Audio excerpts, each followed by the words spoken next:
These are the real problems with Twister.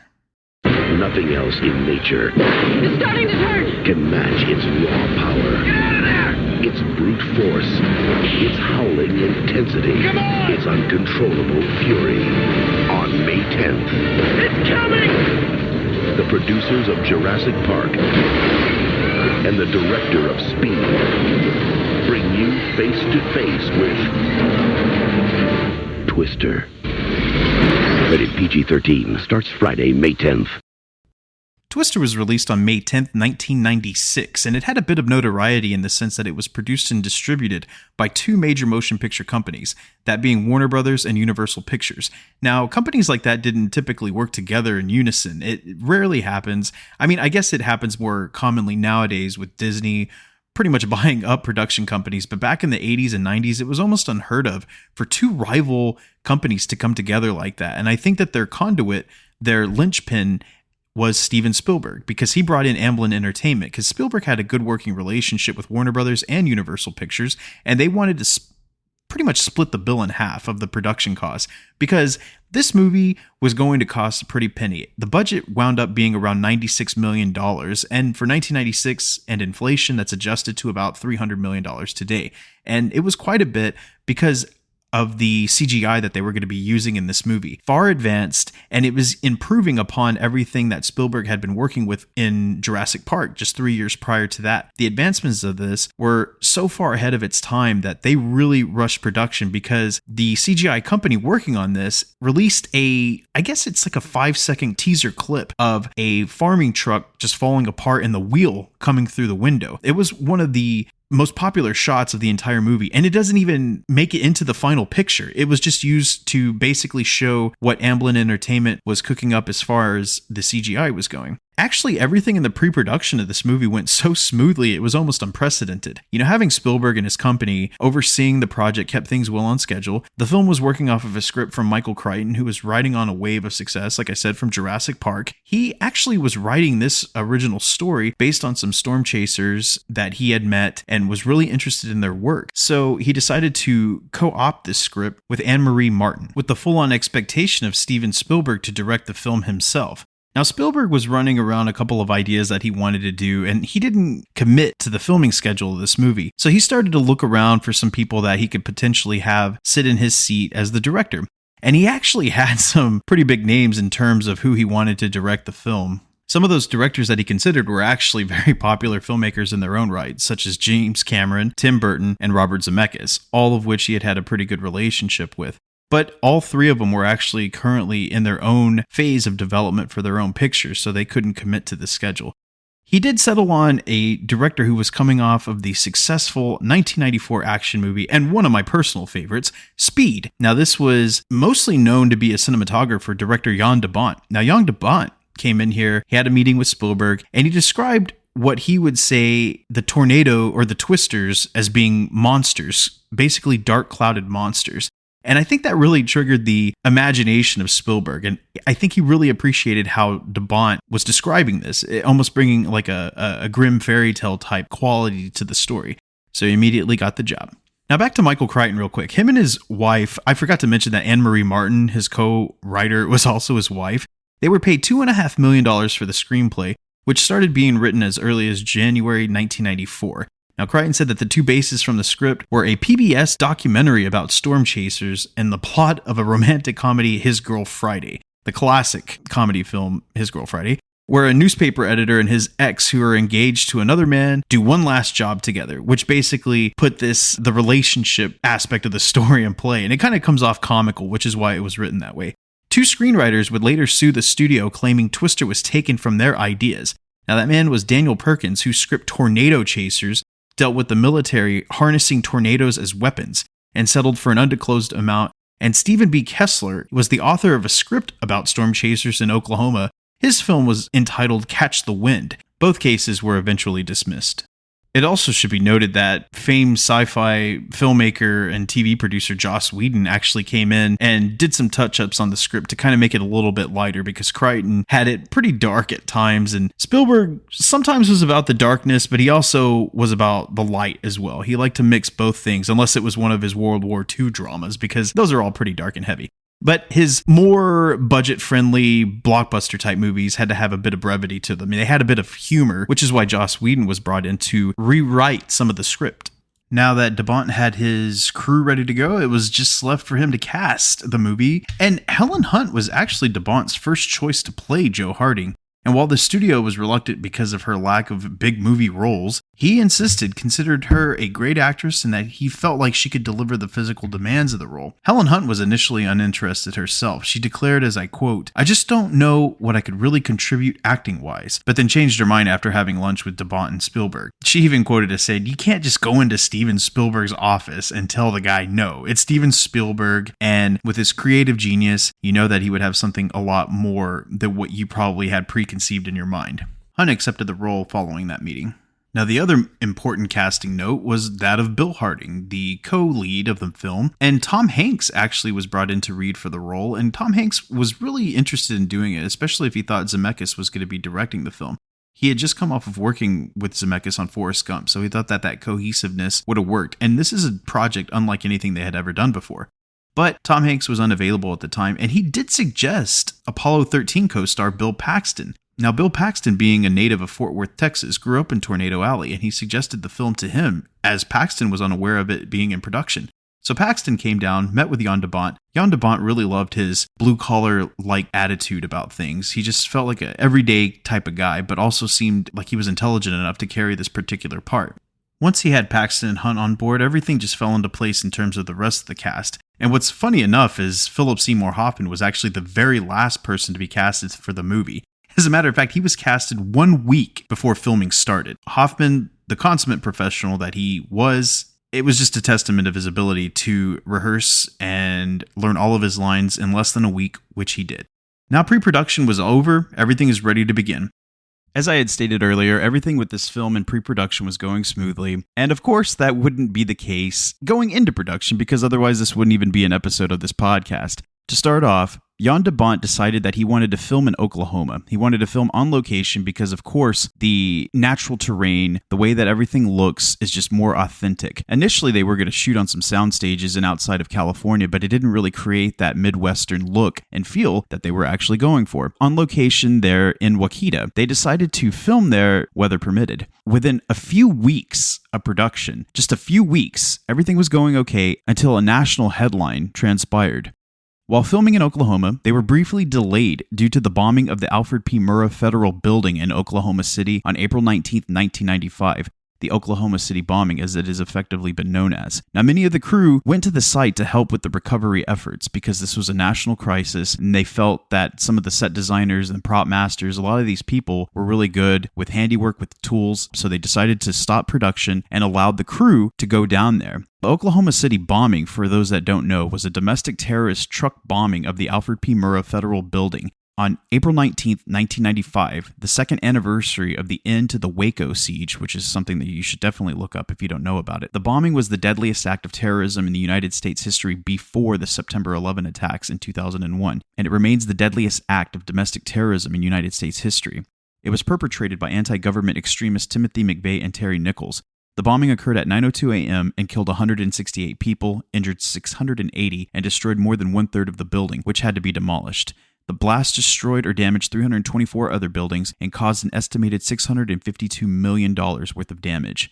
To local, state, federal, and worldwide agencies engaged in extensive rescue efforts in the wake of the bombing. Now, the Federal Emergency Management Agency, or FEMA, activated 11 or so of its urban search and rescue task forces. This consisted of 665 rescue workers, including the crew on Twister. So they decided to go down there, gather their efforts and resources to help as best as they could. So production was stalled for 2 weeks while this was taking place, and whenever they came back, production resumed. You would think with the returning crew that director Jan de Bont would show a certain sensitivity towards all of them and the situation that they just went through, but that was not to be expected, as he's quite the tyrant on set. He was pretty vocally abusive to a lot of his cast and crew, and he had quite a turnaround of crewmen quitting and then having to be rehired, and then having to bring other people in just to do the job. It was quite a difficult experience for a lot of them. Now, I don't know if anyone remembers, but earlier we released an episode about Roar. Now, Roar was the film with the lions running around and all that stuff, and Jan de Bont was actually the director of photography on that movie, so he knows a thing or two about intense situations and how to overthink and how to protect people. But if he learned anything from that movie, he really doesn't show that level of compassion. And the guy even had part of his skull ripped off while filming that film. So if you want more information, go back to that episode and hear what happened. As I had stated, the film took place and shot in Waukeeta, Oklahoma, and the production bought 8 blocks of houses in the old downtown area of the real town for about $7,000 to $10,000 per home. Now, these houses, an additional 30 homes, were built by the production and subsequently demolished by the film's crew after the scenes were completed. Now, the town later rebuilt that downtown area and also kept a new fire truck used in the film. But de Bont didn't care about any of that. He did not want them to rebuild those homes for some reason. It was kind of odd how he just wanted to leave the devastation as it was. And I guess people forgot to tell him that this is more of a fictional film and not a documentary, so any kind of remnants or debris would have to be removed, as this is part of a HGA process where if you go and film on location, you must clean up afterwards. It's like using a rental space for someone. You don't just leave all your mess and junk or you're going to be heavily fined. So luckily, not only did the cast and crew, mostly the crew, stick around after filming, they pretty much built up a whole bunch of new homes because it wasn't that hard to do. They had a lot left over in the budget, so they infused a lot of that into the community, which was a great thing to do considering they tore them all down for the film anyway. A lot of people that gave up their homes didn't know that they were going to be completely demolished. They thought they were going to be, just kind of messed up a little bit, but not to complete devastation like de Bont wanted. So luckily they did the right thing in that regard. But de Bont, you would think he would be a little bit more timid with his actors, considering that they were the ones going through such hardships. He decided to film in Oklahoma because he wanted it to have more of a natural look, as I had stated. But the problem was, the weather was actually quite beautiful. There was no rain. It was sunshine every single day that they were filming. It wasn't even cloudy outside. So this created a major problem for a movie that dealt with natural disasters and horrendous thunderstorms and rain. So he had to bring in a lot of Foley effects artists to come in and mock up some bad weather. A lot of wind machines were brought in. Wind machines became one of the most irritating things on set. They didn't know how to control some of the power winds, so it was knocking down actors as they were being blown across the way. And also, Helen Hunt and Bill Paxton were absolutely brutalized during the filming of this movie. Namely Paxton, because he was the one that decided he wanted to do his own stunts. Because he said, look, I want to feel authentic. I want it to be real, and I can take a hit. And did he take many, many hits? Jan de Bont didn't oppose to him saying that. He was a little bit irritated that Helen Hunt didn't want to do it, kind of scolding her without scolding her in front of everybody, saying, oh, well, Bill's doing it. Why not you do it? It should also be noted that de Bont is a Dutch filmmaker, so they really don't have a lot of the same safety practices and standards that we do here in America. He's more of a guerrilla-style filmmaker where you just go and do everything yourself. There were few instances where Helen Hunt did complete the stunts herself. One case, there was a scene where they're filming the movie and they had to bring in these fluorescent lights. Like they were very bright bulb, almost strobe-like effects that at the time, the ones that they were using, there wasn't really a setting for them to increase or decrease the brightness of the bulbs. It was basically a full-on flush fluorescent, which is super bright, or a mildly dim light, which kind of gives you that gray look on the screen. De Bont wanted the effect of lightning strikes to be flourished across the screen, so he had them on super bright. And apparently, they were so bright that they burned the retinas of both Bill Paxton and Helen Hunt. During filming, they shined the lights and they could not see. They had to be rushed to the nearest emergency, they had to be treated, and they had to do eye exam tests to make sure they didn't lose any vision, to make sure there wasn't any scarring, otherwise they would have had to have emergency eye surgery. Needless to say, that was the last time Helen Hunt decided to do any of her own stunts, and she felt like that this was getting a little bit out of control, so good old Steven Spielberg had to come down and see what was going on with his actors and see what was going on with the crew. And of course, anytime you bring in the big dog, the big chief, the big head honcho, you're going to be on your best behavior, which is exactly how de Bont was. There was a situation where they were talking to the actors and they didn't mince words. They said, this is getting difficult, this is getting intense, it's getting crazy, and he needs to be restrained. We've already lost a lot of crew. You'd have to know about the fact that they've quit the production and they've had to rehire some people. Spielberg was unaware of that because he doesn't really see a lot of the day-to-day, daily things like that, like the producers would. So he went in, had a discussion with de Bont, and he decided to be a little bit more open to suggestions from the cast and crew. Soon as Spielberg left, it was back to business as usual. He was back on his tyrant, and he even had Helen Hunt do a couple more scenes on her own, but he did assure her that they weren't going to be dangerous. Needless to say, they were. There's a particular scene at the end of the film where Bill and Joe are running from the giant F5 tornado, and they're running through barns, they're running through all these different areas before they find some safety. And there's a lot of debris flying around. Now, while a lot of that debris is added in post with CGI, they still decided to use real pieces of debris. And so as the actors are running across, you had people running across carts just filled with trash and all these other things that they can think of, like debris wise. Like there's fence posts, there's corn stalks, like everything that they think that would be blowing around in this storm. And they're literally just throwing them at the actors as hard as they possibly can. The actors are just taking them full brunt. They're getting cut up, they're getting bruised. There were a lot of minor injuries and scuffs like that, but nothing that you would really anticipate while filming the movie, especially since you say to them that a lot of these effects will be added in post, so just act like it's there. I guess they were doing a couple of takes, and DeBont said, this is not as effective. You're not performing as if something's there. So he actually had some of the PAs go in, make the fake stuff, and throw them at him while filming. It did make for more of an effective performance, just not a safe one.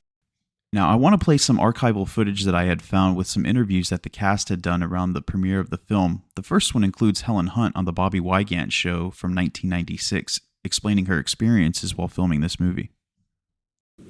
What was the most difficult day you had on the set? It's funny. The entire 4 months. It usually in a normal movie, you remember, God, there was that day where that big stunt happened, or there was that crazy day with the wind machines. This was 4 months. It all feels like one enormous day to me. It's sort of like the movie takes place in one enormous day. We worked for 16, 17 hours a day, 6 days a week, so my memory of it is just this enormous kind of underworld experience. And when I was finished, I felt like I washed up on shore and thought, did we dream it? Did it really happen? It was a wild thing to do.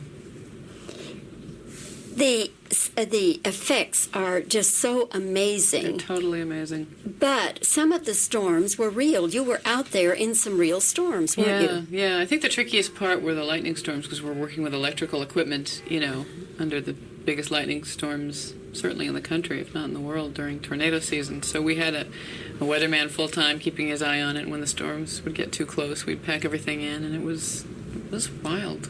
It was wild. Can you understand why people would want to do that for a living? I can. I think people do it for all reasons. People do it for sport. People do it for science.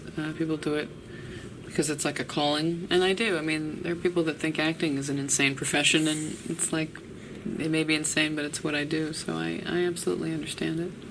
Did you talk with any women who did this? Very few women do it, and no, I didn't. But I talked to some very interesting men, and I asked them if they were afraid, and what they often said is that they were afraid for their team. But if you really push them, they had to admit they weren't frightened. Did you know anything about these kinds of storms or storm chasers before this? Not really, and I was immediately fascinated by it. I read a lot of books and went to the National Severe Storm Lab and talked to some people there. And did a lot of reading. It was fun. As you can tell, Helen Hunt is ever the professional, not throwing anyone under the bus. Not that that's a Jan de Bont speed joke or anything, but she didn't really say that it was easy, and she didn't say that it was insane. I do want to play an interview that Bill Paxton had done. This is also around the same time period in 1996. Bill Paxton just makes for the best interviews ever. He has so much personality. He is so vibrant and alive in these interviews, and he's actually talking about some of the situations that took place. And also, if you think back to the episode that I did on Titanic when he talks about the LSD lace clam chowder, now here's an interview with Bill Paxton from 1996. Now, you spent a lot of time in a car in this movie. When you're in a car with someone like that, do you guys bond? And did it make you think back to Apollo 13? We hated each other. I hated the way she played with her hair all the time. I hated just everything about her after a while. Oh, God, like I said, we were bonded together. We tied ourselves to the saddle horn, and we said, "Wizard, take us to Oz." We were brothers in arms, believe me. God, all of us. Misery loves company. the heat index like went through the roof, and people were like, their tongues were swelling up, and animals were dropping dead, and God, I mean, so we all suffered together. Listen, while those guys were setting up the shots, me and Helen, we would vamoosio to the air-conditioned trailer. We went through 2 shooting crews. The first shooting crew couldn't take it, so they all went home, and that was political and everything else. But the second shooting crew came in, and they stayed till the bitter end.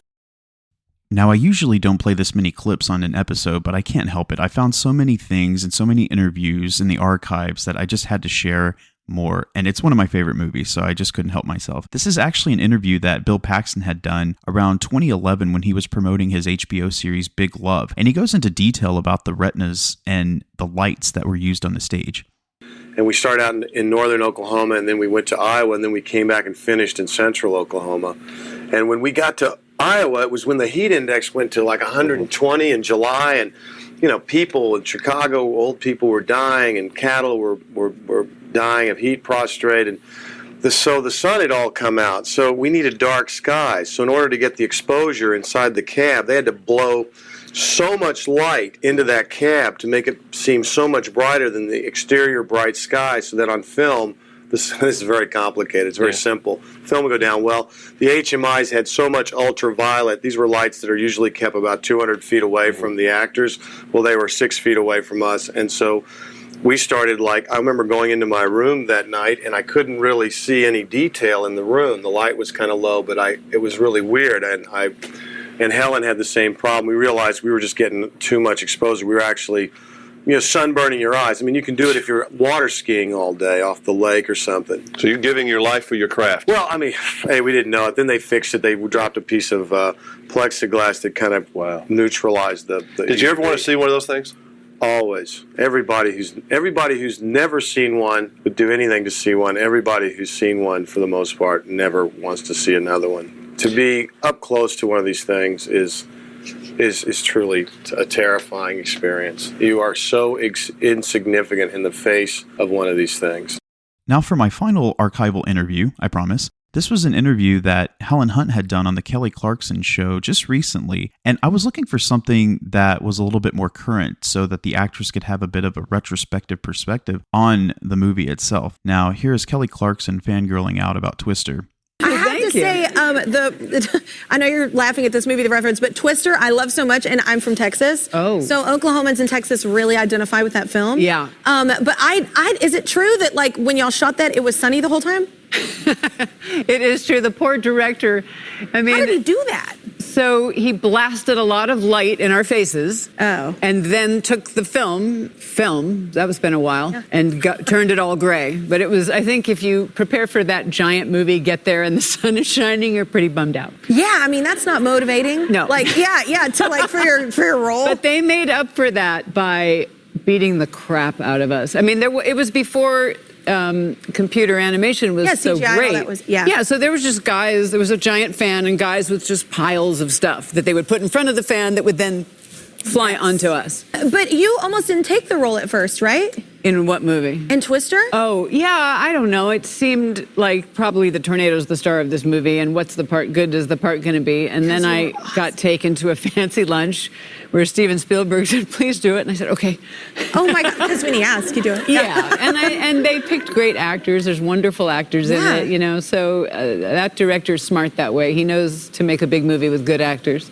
Twister opened up that summer of '96 to instant box office success. It made $241 million domestically and overall a near $500 million worldwide total. It actually finished second that year, and I was kind of confused because I thought, what beat Twister that year in the box office in America? And it was Independence Day. Independence Day edged it out by $30 million.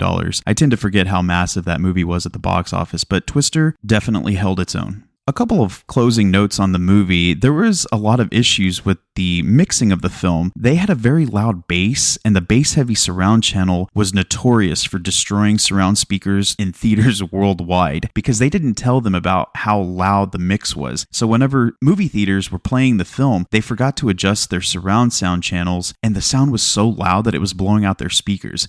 A lot of theaters were writing into Warner Brothers, and their press release was about how much damage they had caused There was a couple of other things. I found a note here that a lot of the tornadoes were recorded with a camel's moan slowed down, which is kind of weird. And if you go back and hear it, they had people, it sounded like people were applauding and cheering because that's what part of the sound effect was for some of the tornadoes. Bill Paxton had been on board for years to make a sequel to the movie. He was really excited about the prospect of continuing on with these storm chasers. After he had made the film Frailty, he was the director of this horror film from 2001, which is actually a really great movie, and you should go see it. It shows Bill Paxton in a very dark and grim light, one that we had rarely seen him do before. And with the success of that movie, he tried to cultivate that into a way to direct a sequel to Twister.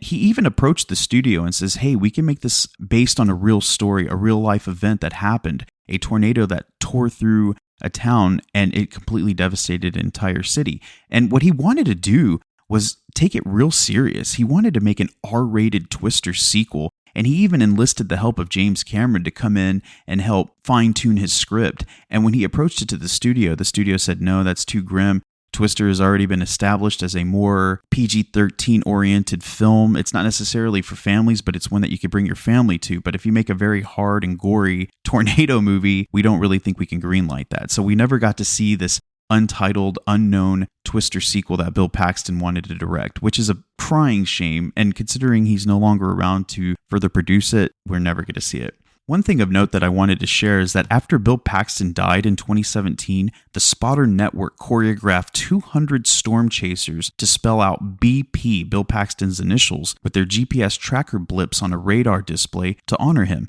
This kind of tribute had only been done 5 times before, and it was the first time it had been done for someone who wasn't a storm chaser. The Spotter Network really wanted to just show their appreciation for Bill Paxton and him getting their notoriety out there and everything that they do. Twister has a long-lasting legacy that has stood for nearly 30 years, and it's cultivated the sequel, Twisters. Now, I say sequel. I don't really know if it's a sequel, a reboot. They're very clever about not saying it's a sequel, but it almost seems like it's inhabited the same world or universe. There are things in there, Easter eggs, that make you say, okay, well, this is actually the same world. It just happens 30 years later. And I like that bit of ambiguity about the movie because it also makes it stand on its own legs. And if you haven't seen Twisters, I highly recommend it. It was very enjoyable. Do I like it better than the original? Of course not. I'm pretty biased in that sense. But it was still a really good movie to watch. And I'm glad that it didn't destroy or diminish anything of the legacy of the original Twister. Would I have liked to see more cameos from originals? Maybe Helen Hunt, perhaps? I don't know. But Twisters was a huge hit at the box office, so I'm pretty sure we're going to be seeing a sequel,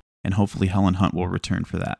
I wanted to thank everyone for listening to the Real Problems podcast. I am your host, Cinema Steven Sosa, and if you'd like to follow the show, please do so at real_problems_podcast on Instagram, where I post things about the show, a couple of clips here and there. But it's really our TikTok page that's blown up in the last few weeks, and I really wanted to appreciate everyone who's followed, listened, or liked any of the videos on TikTok. Now, my handle on TikTok is Real Problems Pod. If you go and follow that, I'd really appreciate it. You can also follow me at cinema_Steven. That's cinema_Steven on Instagram. That's what it is on TikTok. I'm posting pretty much the same things. It's a lot of cross-platforming there. But also, if you wanted to leave a review on iTunes, I would greatly appreciate that. Leave a review or a star rating, just anything to help push the podcast out further. The listens, the downloads have been so overwhelmingly good, and I appreciate everyone who's listened to this show worldwide. And if you have any suggestions or comments, or anything that you would like to share, I would be happy to read it on the air. And you can do that at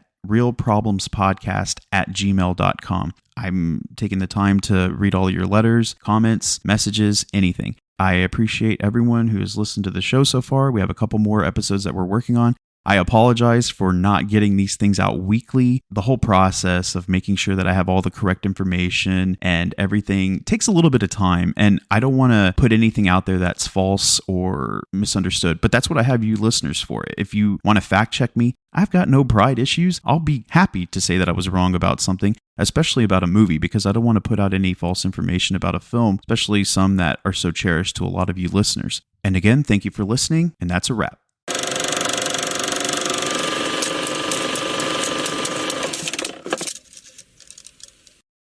In a world of box office blockbusters and binge watching, a duo of friends have assembled together to watch everything ever created. They are the Screen Addicts, and they are here to deliver a podcast that is insightful, comical, and the greatest sound your ears will ever hear. Prepare to empty your watch list, as the Screen Addicts podcast is here to be your guide. now streaming on all available platforms or wherever you get your podcasts.